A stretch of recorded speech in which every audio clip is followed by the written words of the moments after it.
نحمده ونصلي على رسوله الكريم اما بعد فاعوذ بالله من الشيطان الرجيم بسم الله الرحمن الرحيم رب اشرح لي صدري ويسر لي امري واحلل عقدة من لساني يفقهوا قولي ربنا لا تؤاخذنا ان نسينا واخطانا۔ حاضرین گرامی قدر، آج ہم ایک دوسرا مقام قرآن مجید کا پڑھیں گے جو قرآن مجید کی اس دعوت کا بیان ہے جس کی بنیاد پر وہ قیامت کے دن اللہ تعالیٰ جس کی بنیاد پر قیامت کے دن بندوں کا فیصلہ کرے۔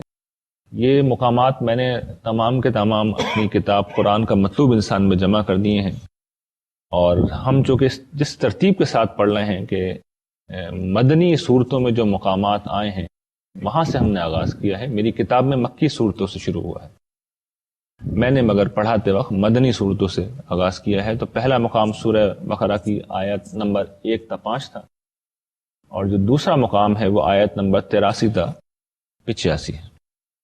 اس کا کچھ پس منظر ہے جو میں آپ کے سامنے رکھنا چاہتا ہوں۔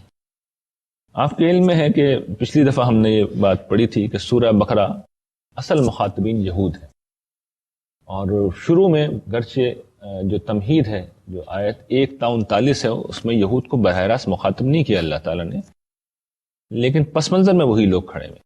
آیت 40 سے اللہ تعالیٰ براہ راست انہیں مخاطب کرتے ہیں، یا بنی اسرائیل اذکروا نعمتی التی انعمت علیکم واوفوا بعہدی اوف بعہدکم وایایا فارہبون۔ یہاں سے پھر وہ بیان کرتے ہیں، اور کیا پس منظر ہے پوری صورت کا؟ حضور مدینہ تشریف لے آئے ہیں اور انہوں نے انکار کر دیا ہے۔ اب ان کو منصب امامت سے فارغ کیا جا رہا ہے، لیکن فارغ کرنے سے پہلے ان کے اوپر جو فرد قرارداد جرم ہے وہ عائد کی جا رہی ہے۔ چارج شیٹ ہے جو سورہ بقرہ میں اب اللہ تعالیٰ انہیں سنانا شروع کر رہا ہے، اور اس چارج شیٹ میں ان کا ماضی بھی انہیں گنوایا جا رہا ہے کہ تم نے یہ تاریخ میں کیا اور تم ہمیشہ کرتے رہے ہو، اور ایک دفعہ پھر تم اب کر رہے ہو۔ ساتھ ساتھ جو کچھ یہ رسول اللہ صلی اللہ علیہ وسلم کے ساتھ کر رہے تھے اس کا بھی بیان ہے۔ تو یہ جو اب مقام ہے آیت نمبر 83 تا 85، یہ وہ مقام ہے جہاں پر یہود نے اللہ تعالیٰ کے ساتھ جو عہد باندھا تھا وفاداری کا، شریعت کی پاسداری کا، اس کا کیا حشر کیا تھا، قرآن مجید اب اس کو زیر بحث لا رہا ہے۔ اور یہ بات پچھلی دفعہ بھی میں نے توجہ دلائی تھی، اور آج بھی میں بیان کروں گا اس کو، کہ یہ مت سمجھیے گا کہ یہ یہود کی کہانی ہے۔ یہود اگر ایک معاہد قوم تھے، اللہ تعالیٰ سے انہوں نے معاہدہ کر رکھا تھا، مسلمانوں نے بھی یہ معاہدہ کر رکھا ہے۔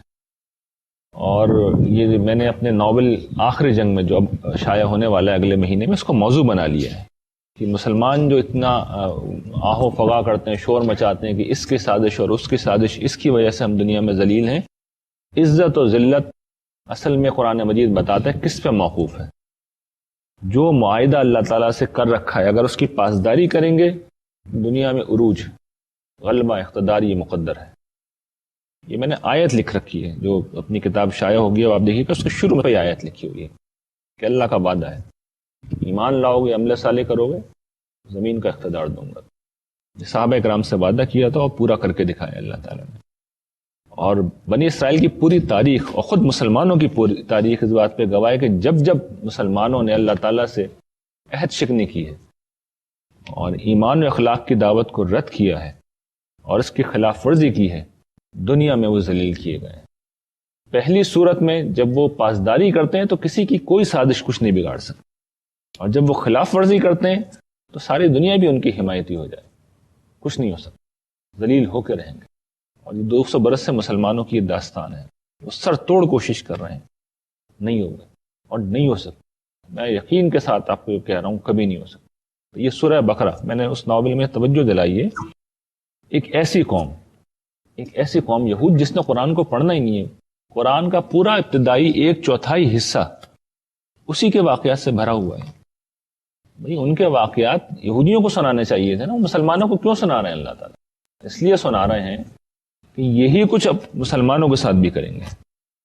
اور یہاں جو چیز زیر بحث ہے کہ یہود کو منصب امامت سے فارغ کیا جا رہا ہے اور مسلمانوں کو اس منصب پر فائز کیا جا رہا ہے، تو بتایا جا رہا ہے کہ پچھلوں نے کیا کیا تھا جس کی بنا پہ ہم نے انہیں برطرف کیا ہے۔ تو تم سے کوئی رشتہ داری ہے ہماری؟ وہ تو پیغمبروں کے رشتہ دار تھے، پیغمبروں کی اولاد تھے، تم تو پیغمبروں کی اولاد بھی نہیں ہو، ان کو نہیں چھوڑا میں نے، تمہیں کیا چھوڑ دوں گا؟ اور میں نے اس ناول میں یہ پوری طرح ثابت کیا ہے، تاریخ کی روشنی میں بتایا ہے کہ اللہ تعالیٰ نے کبھی اس کا لحاظ نہیں کیا. ہمیشہ مسلمانوں نے جب کبھی نافرمانی کی روش اختیار کی ہے دنیا میں کچل کے رکھ دیا ہے، اور یہی اس وقت مسلمانوں کے ساتھ ہو رہا ہے. کیوں ہو رہا ہے؟ جب آپ پڑھیں گے تو آپ کو پتہ چل جائے گا کہ مسلمان کیا کر رہے ہیں، یہودیوں نے کیا تھا. دیکھیے اللہ تعالیٰ ارشاد فرماتے ہیں وَإِذْ أَخَذْنَا مِيثَاقَ بَنِي إِسْرَائِيلَ لَا تَعْبُدُونَ إِلَّا اللَّهَ. یاد کرو کہ جب ہم نے بنی اسرائیل سے یہ عہد لیا تھا، میثاق کہتے ہیں عہد کو، اور اخذ کرنا کہتے ہیں لیا تھا. بنی اسرائیل سے یہ عہد لیا تھا لا تعبدون الا اللہ، تم اللہ کے سوا کسی کی عبادت نہیں کرو گے. تو یہ پہلی چیز ہے. اور اللہ تعالیٰ کی جتنی بھی یہ مقامات آئیں گے آپ دیکھیے گا اکثر جگہوں پہ اصل میں معاملہ یہیں سے شروع ہو رہا ہوگا. توحید دین کا مرکزی خیال ہے، اللہ تعالیٰ کی ہستی دین کا مرکزی خیال ہے. شیطان نے اسی کو نشانہ بنانے کا اعلان کیا تھا. جس وقت اس نے یہ کہا تھا نا کہ اب آپ مجھے مہلت دیجئے قیامت کے دن تک تو میں ثابت کروں گا کہ یہ آپ کے ناشکرے ہیں. مطلب یہی تھا میں نے شرک میں مبتلا کروں گا. اور انسانی تاریخ میں انسانوں نے سب سے بڑھ کر اسی کا ارتکاب کیا ہے. اس کا اگر کوئی نمونہ اگر آپ کو دیکھنا ہے تو موجودہ ہندوستان کو آپ دیکھ سکتے ہیں. آج دنیا شرک سے کم و بیش خالی ہو چکی ہے، لیکن اگر آپ کا کبھی ہندوستان جانا ہو اور جانا نہیں بھی ہوتا تو ان کی بعض ثقافتی پہلوؤں سے ہم ویسے ہی واقف ہیں، تو آپ وہ اندازہ کر سکتے ہیں کہ ہر گھر کے اندر بت ہوتا ہے، ہر شخص کی جیب میں بعض ایک بت رکھا ہوا ہوتا ہے اور اس کی پرستش ہو رہی ہوتی ہے. اور جو اس وقت صورتحال ہے کہ گو کشی کے اوپر لوگوں کو مارا جا رہا ہے، تو وہاں یہ صورتحال تھی کہ کسی بت کے خلاف آپ پوری تاریخ میں آواز نہیں اٹھا سکتے تھے، قتل کر دیا جاتا تھا. ایک اللہ کا نام لینا بہت بڑا جرم تھا، بہت بڑا جرم تھا، جس کا جو شخص بھی ارتکاب کرتا ہوں اس کو ختم کر دیا جائے. تو یہ وہ دور شرک کی پوری تاریخ ہے جس میں انبیاء علیہ السلام ہمیشہ شرک کے خلاف لڑتے رہے ہیں. تاہم اس وقت جو صورتحال ہے یہاں پہ بھی میں توجہ دلا دوں کہ دیکھیے اس دور میں شرک اس طریقے سے غالب نہیں رہا ہے، لیکن اس کی جگہ ایک دوسرے فلسفے نے لے لی، اور وہ ہے الحاد، یعنی انکار خدا کو نہ ماننے کا رویہ، دنیا پرستی کا رویہ، آخرت کے انکار کا رویہ. جینا ہے تو یہی جینا ہے، مرنا ہے تو یہی مرنا ہے، یہی جنت ہے یہی جہنم ہے. یہ بھی اصل میں خدا کو نظر انداز کرنے اور اس کا انکار کرنے کا ایک راستہ. مسلمانوں نے اس کی ایک اور شکل لی ہے، اور جو مسلمانوں جیسی اقوام ہوتی تھیں یعنی جیسے اہل کتاب، ان کے آپ دیکھ لیے کہ شیطان نے مثال کے طور پر مسیحی حضرات میں کیا اس نے فتنہ پیدا کیا کہ جو سب سے بڑی ہستی تھی حضرت عیسیٰ علیہ السلام مسیحی مذہب میں، وہی مرکزی خیال ہیں، ان کو اللہ کا بیٹا بنا دیا معاذ اللہ. اب ہوا کیا کہ جو محبت کا مرکز ہے وہ اصل میں عبادت کا مرکز بن گیا. یہی معاملہ مسلمانوں میں ہوا کہ یہاں پر بھی شرک براہ راست تو نہیں ہوتا، لیکن غیر اللہ سے مدد مانگنے کا سلسلہ، ان کو نظریں چڑھانے کا سلسلہ، اور یہ سب کچھ نہ بھی ہو تو اپنی محبت اور عقیدت کا سب سے بڑا مرکز بنانے کا سلسلہ ہماری عام ہے. اللہ تعالیٰ، میں مثال دیتا ہوں لوگوں کو کہ آپ دیکھیے یہاں جو حمد لکھی جاتی اتنی روکھی پھیکی ہوتی ہے، اور اس کے بالمقابل نعت دیکھ لیجئے کہ لوگ کیا زور لگاتے ہیں نعت لکھتے وقت، لگتا ہے کہ کیا محبت ٹپک رہی ہے کہ ایک لفظ سے.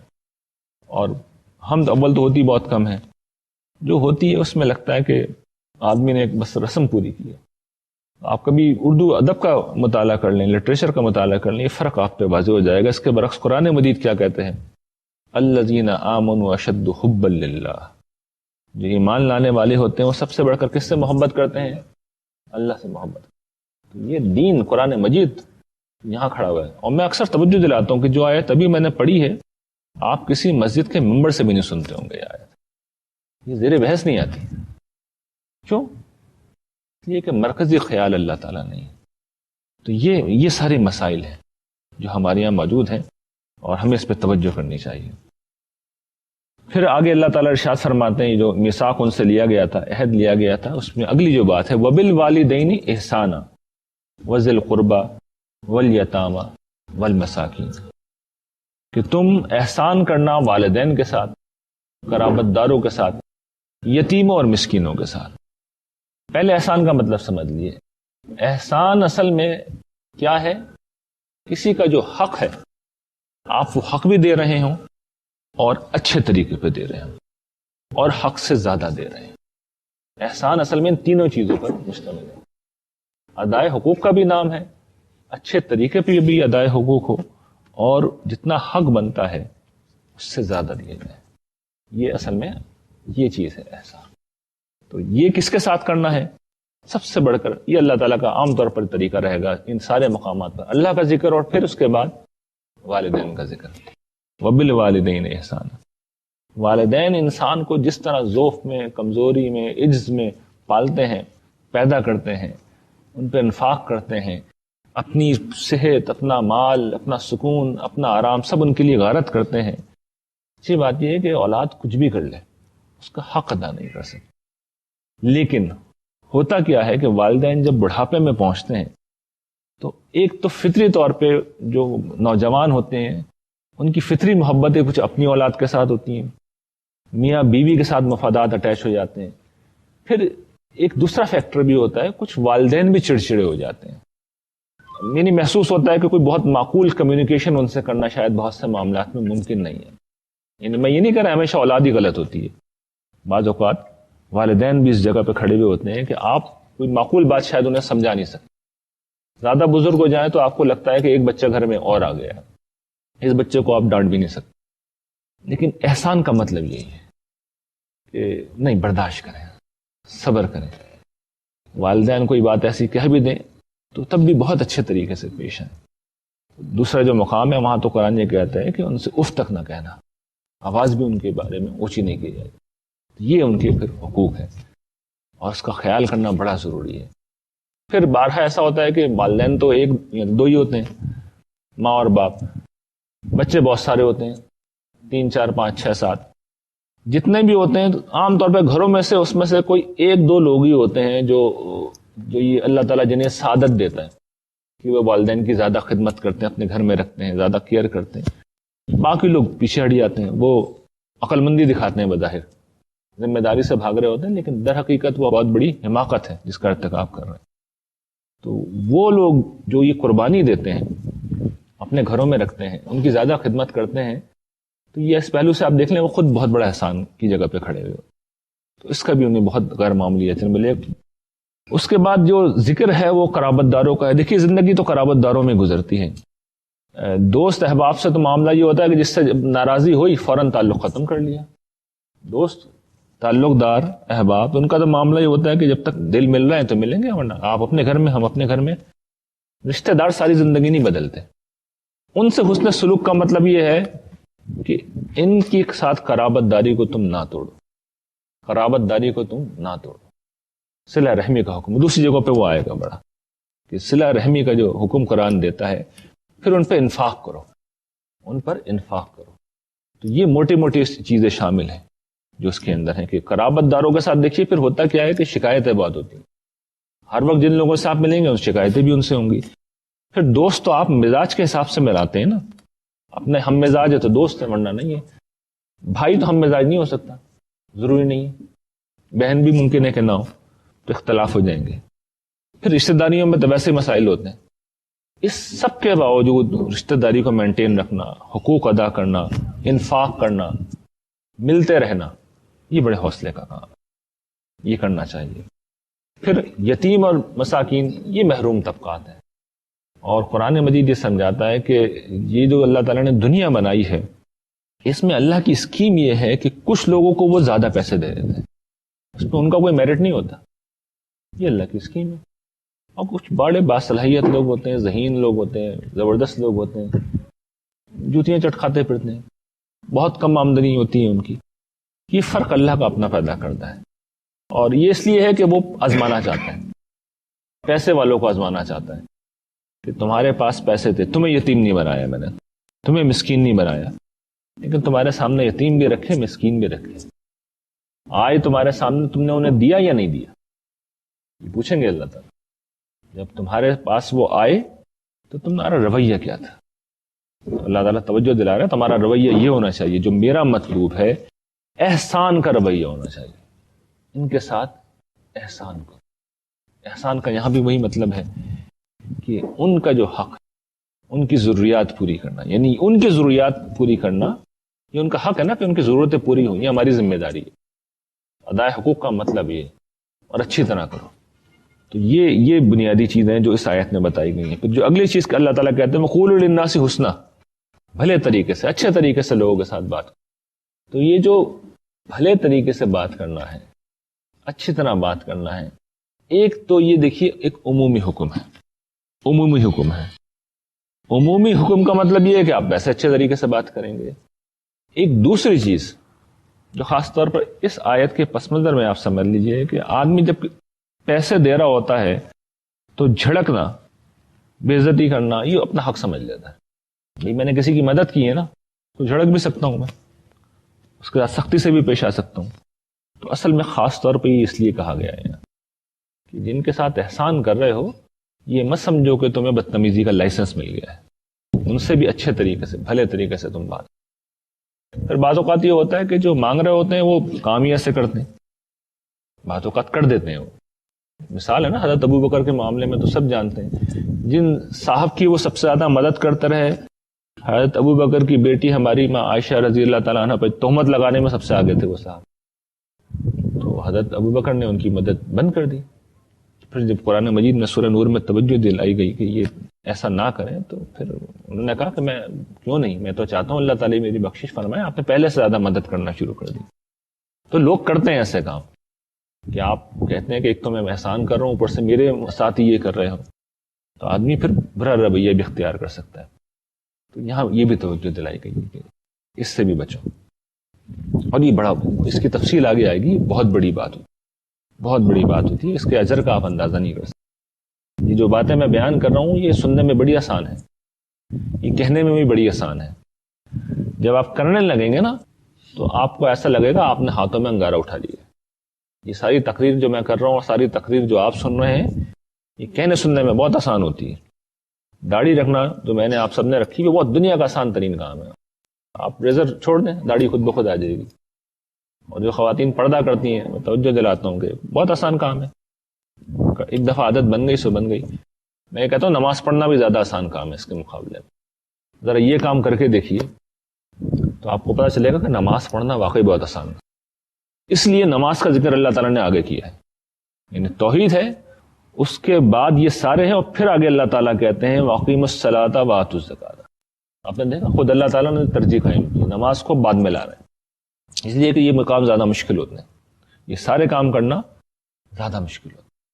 لیکن نماز کی اپنی بڑی اہمیت ہے. پچھلی دفعہ میں نے عرض کیا تھا کہ یہ پابند زندگی کا استعارہ ہے، اور اس دفعہ میں توجہ دلا رہا ہوں نماز کا ایک دوسرا پہلو کہ یہ اصل میں اللہ تعالیٰ سے راز و نیاز کرنے کا ایک مقام ہے. اللہ تعالیٰ کے ساتھ گفتگو کرنے، اس کی سننے، اپنی کہنے کا بہترین موقع ہے. نماز کیا ہے؟ اللہ سے ملاقات ہے. اللہ سے ملنے جاتے ہیں. دن میں 5 دفعہ اللہ تعالیٰ نے ملاقات فرض قرار دی تھی. اور جب ہم ملاقات کریں گے اللہ کی سنیں گے تو اللہ کے راستے پہ رہیں گے، اور اپنی سناتے رہیں گے تو ہمارے مسائل اللہ تعالیٰ حل کرتے رہیں گے. تو یہ زندہ تعلق ہونا چاہیے تب مؤثر ہوگا. تو یہ ذہن میں رکھیے گا. پچھلی دفعہ میں نے عرض کیا تھا کہ یہ پابند زندگی کا استعارہ ہے. میں آزاد نہیں ہوں، حاضر ہو گیا ہوں نماز میں. کیوں؟ غلام ہوں اس لیے آیا. آگے ہوں، آنے کے بعد کرنا کیا ہے؟ اٹھک بیٹھک کر کے چلے جانا ہے؟ نہیں، گفتگو کرنی ہے، کچھ اپنی کہنی ہے، کچھ ان کی سننی ہے. ہمیں تو خیر سمجھ میں نہیں آتی. یعنی قرآن مجید ہے نا، ان کی سننے سے مراد کیا ہے؟ قرآن مجید سنایا جاتا ہے، قرآن مجید پڑھا جاتا ہے. تو ہمیں تو اللہ میاں کی تو سمجھ میں نہیں آتی، تو ہم تو ایسے نماز سے جاتے ہیں اور ایسے اٹھ کے آ جاتے ہیں. اور اپنے سنانے کا جو موقع ہوتا ہے اس میں ہم سبحان ربی الاعلیٰ کہہ کے آ جاتے ہیں. یعنی پوری نماز رٹی رٹائی ہوتی ہے. نماز یہ نہیں ہے، نماز کوئی رٹی رٹائی چیز نہیں ہے. نماز ایسی ہو کہ آدمی پڑھے تو سمجھ میں آ رہا ہو، اور جب وہ جا کے دعا کر رہا ہو تو دعا عربی میں کرنا ضروری نہیں ہے، اردو میں کرنا ہے. لیکن یہ لگی بندی رٹی رٹائی نماز نہیں ہونی چاہیے، زندہ نماز ہونی چاہیے. ایک جملہ ہی کوئی زندہ کہہ دیں اللہ تعالیٰ سے. وہ جو میں نے پچھلی دفعہ جملہ کہا تھا غلام ہوں اس لیے آ گیا ہوں، آزاد ہوتا تو نہیں آتا. یہ توجہ اصل میں دلانے کا عمل یہی تھا کہ نماز رٹی رٹائی اور لگی بندی نماز نہیں ہونی چاہیے، زندہ عمل ہونا چاہیے. یہ جملہ کوئی زندہ آدمی بول سکتا ہے. جو بے ہوش آدمی بے ہوشی میں نماز پڑھ کے لوٹ ہی آئے گا، کبھی یہ جملہ نہیں کہہ کے آئے گا. توجہ دلانی مقصود تھی. اور پھر یہ کل احکام کا خلاصہ ہے. احکام کیا ہیں؟ اللہ کے حقوق نماز اس کی سمری ہے، بندوں کے حقوق زکوٰۃ اس کی سمری ہے. زکوٰۃ کیا ہے؟ اپنا مال جو میں نے اپنی محنت سے کمایا ہے. اللہ میاں نے تو کہہ دیا تھا نا، مما رزقناہم، پچھلی دفعہ ہم نے پڑھا تھا جو میں نے رزق دیا ہے.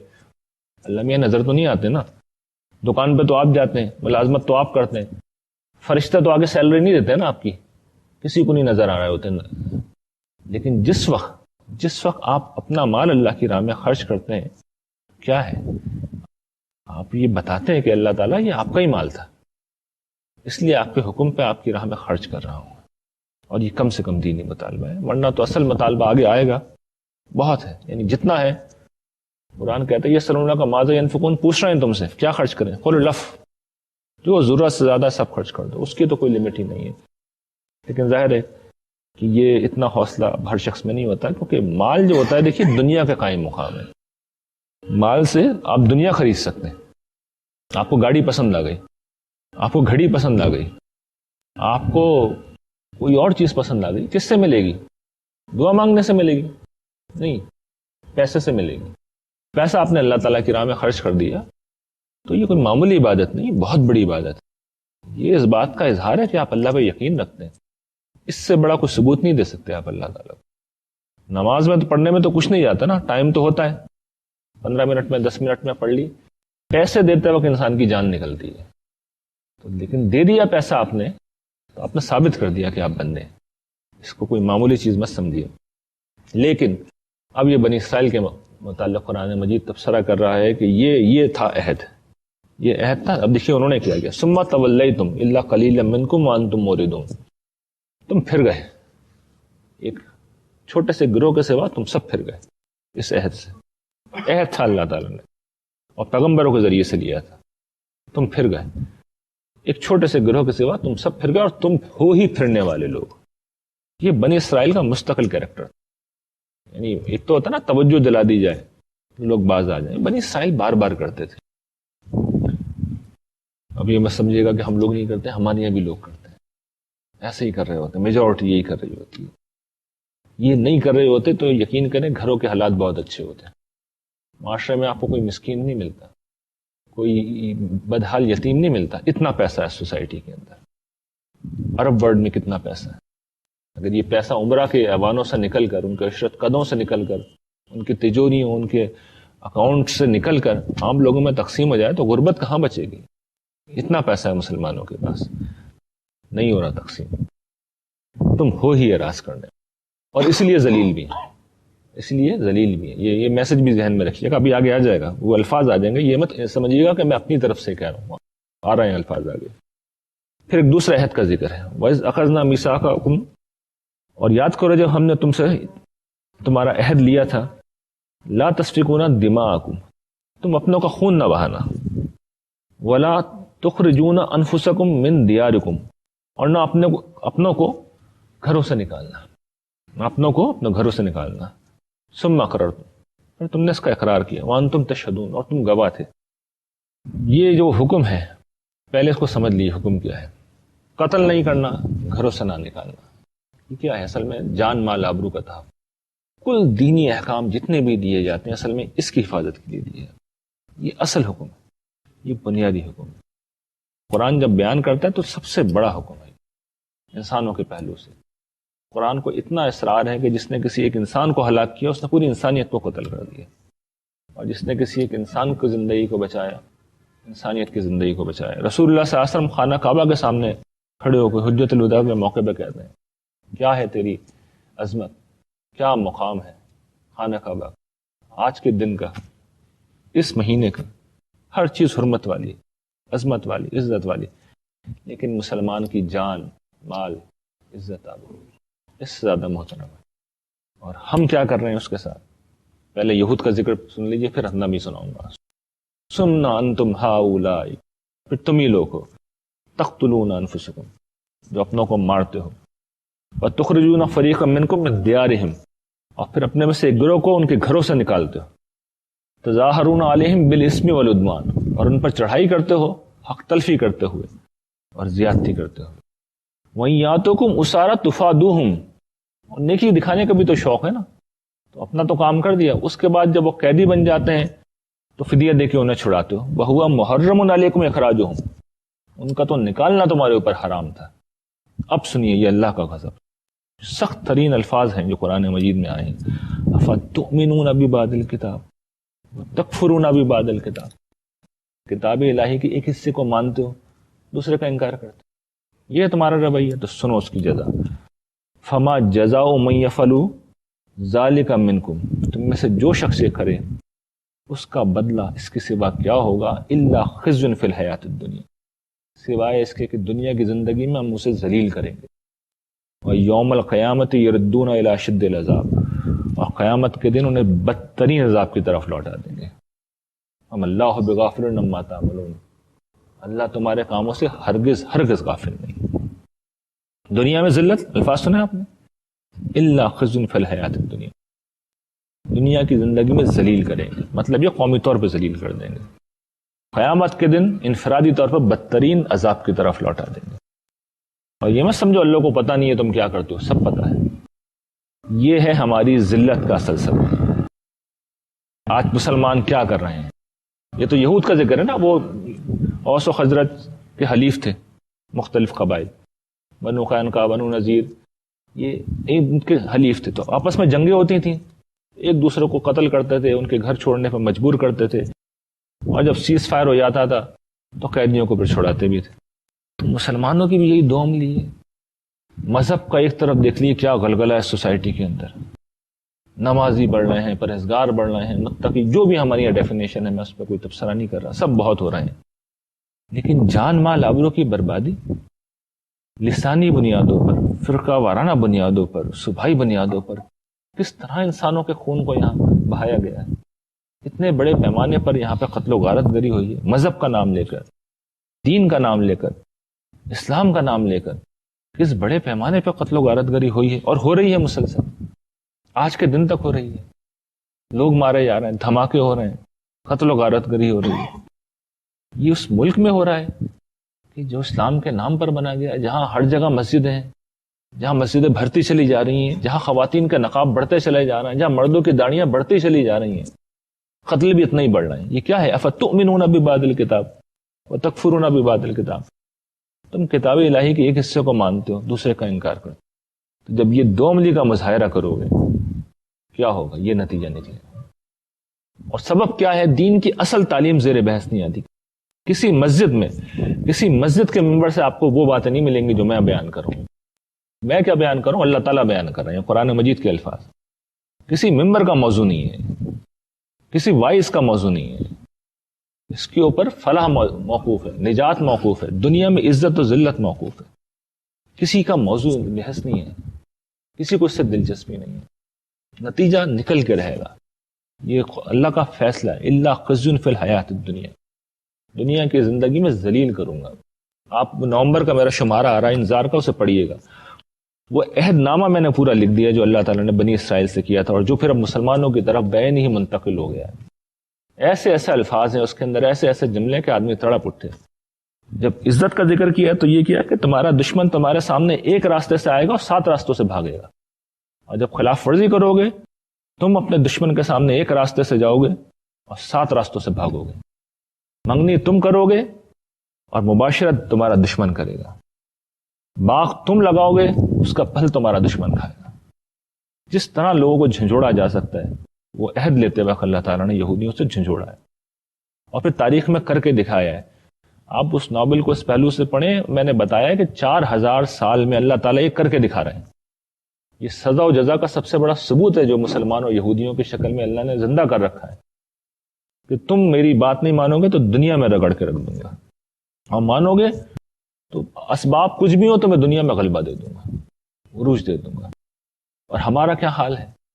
یعنی ایک تو قتل و غارت گری ہے نا، اس وقت دیکھیے شام میں کیا ہو رہا ہے، لاکھوں لوگ بے گھر ہیں، یہ مسلمان ہی مار رہے ہیں ایک دوسرے کو، باہر سے لوگ تو نہیں آ رہے، لاکھوں لوگ قتل ہو چکے ہیں، خود ہمارے ملک میں یعنی ایک تو قتل ایسا ہوتا ہے نا، آپ چھری چاقو سے اور بندوق سے اور پستول سے اور دھماکوں سے کرتے ہیں، ایک قتل ملاوٹ کر کے کیا جاتا ہے، وہ بھی تو کر رہے ہیں. جس بڑے پیمانے پر خوراک میں، پیٹرول کی بات نہیں کر رہا میں، اس میں تو ہوتی ہے، اور چیزوں میں بھی ہوتی ہے، خوراک میں اور دوا میں ملاوٹ یہاں ہوتی ہے، آپ اس کا تصور نہیں کر سکتے. میں آپ کو یقین دے رہا ہوں کہ کسی بھی میڈیکل اسٹورز میں جب آپ جائیں گے تو 70-80% چیزیں یا تو خالص نہیں ہوں گی یا 100% جعلی ہوں گی. ایسے ایسے واقعات میرے علم میں کہ اگر میں صرف سنانا شروع کر دوں، بیان کرنا شروع کر دوں، نیک صالح لوگ جو ہماری ڈیفینیشن کے مطابق نیک صالح ہیں، حافظ قرآن، داڑھی بھی ہے، ٹوپی بھی ہے، تراویح بھی پڑھا رہے ہیں، 5 وقتہ نمازی بھی ہیں، روزے بھی ہیں، سب کچھ ہے، 40 دوائیاں بھی میرے ذاتی طور پر میرے علم میں، جن پہ موت و زندگی منحصر ہوتی ہے، جس میں انسان بدترین اذیت میں آ جاتا ہے. اپنی طرف سے تو آپ نے سارا علاج کرا لیا، ٹیسٹ بھی کرا لیے، مہنگی فیسیں بھی دے دیں، مہنگی دوا بھی خرید لی.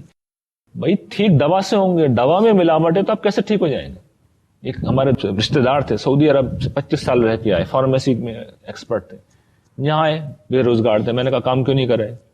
کہنے لگے جس کمپنی میں جاتا ہوں میرا ایکسپیرینس دیکھ کے مجھے فوراً رکھ لیتے ہیں، اور جب اس کے بعد کہتے ہیں کہ فلاں کیمیکل کم ڈالو، یہ ڈالو ہی نہیں. تو زیادتی وہ کہتے ہیں مجھے پتا ہے کہ اس کے نہ ڈالنے سے دوا غیر مؤثر ہو جائے گی، لیکن مہنگا ہے، ہر کارخانے میں یہی ہو رہا ہے، ہر مل میں یہی ہو رہا ہے، اور کیا منافع ہے. غذا کو آپ لے لیجئے. یہ آخری بات کہہ کے میں اب گفتگو ختم کر رہا ہوں کہ میں ملک سے باہر رہا ہوں، اور یہاں پہ بھی رہا ہوں، اس ملک میں بھی. ملک سے باہر رہنے کے بعد میں نارمل غذا کھاد کے تھا، اور جسم میں لگتا تھا کہ کوئی طاقت ہے، کوئی توانائی ہے، انرجی ہے. اور یہاں اس سے پہلے بھی رہا ہوں، اس کے بعد بھی رہا ہوں. ان کیجئے کچھ بھی کھا لیجئے، لگتا ہی نہیں ہے کہ جسم کے اندر طاقت، اس لیے کہ ہر چیز میں ملاوٹ ہوتی. جس ملک کا یہ حال ہو اسے اللہ تعالی عزت کیسے دے سکتے ہیں؟ میں آپ کو یقین دلاتا ہوں کوئی آپ کے خلاف سازش نہیں کر رہا، ہم خود اپنے خلاف سازش کر رہے ہیں. اور قرآن بالکل واضح انداز میں بتا رہا ہے کہ دنیا کی عزت و ذلت اصل میں اللہ تعالیٰ کے ساتھ کیے گئے عہد و پیمان پہ موقوف ہے. بالکل واضح قرآن نے صریح ترین الفاظ میں بیان کر دیا. وآخر دعوانا الحمدللہ رب العالمین.